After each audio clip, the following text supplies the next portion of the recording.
জানতেন আপনি কার উম্মত, খোদা কি কসম আপনার মাথায় ইহুদিদের মতো চুল থাকতো না। আপনি যদি জানতেন আপনি কার উম্মত, আপনি আজকে 3/4 প্যান্ট পরে পরে ঘুরতেন না।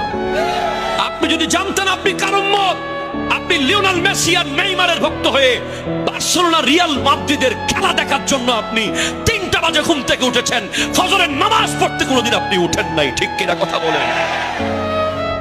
আপনি যদি জানতেন আপনি কার উম্মত, আপনি খাগড়াছড়ির মুড়ে বেনসন সিগারেট খাওয়ার সুযোগ আপনার হতো না।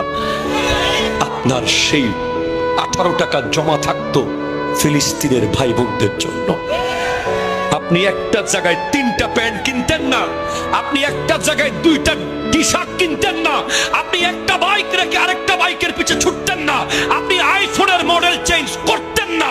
আপনি যদি বুঝতেন আপনি ওই নবীর উম্মত যিনি বলেছেন ইন্নাল জান্নাতা হুররিমাত আলাল আমবিয়ায়ে কুল্লুহুম হাত্তা আদখুলাহা, জান্নাত কোন নবী ঢুকতে পারবে না যতক্ষণ আমি জান্নাতের গেট খুলবো না, কোন নবীর উম্মত জান্নাতে ঢুকতে পারবে না যতক্ষণ আমার উম্মত জান্নাতে ঢুকবে।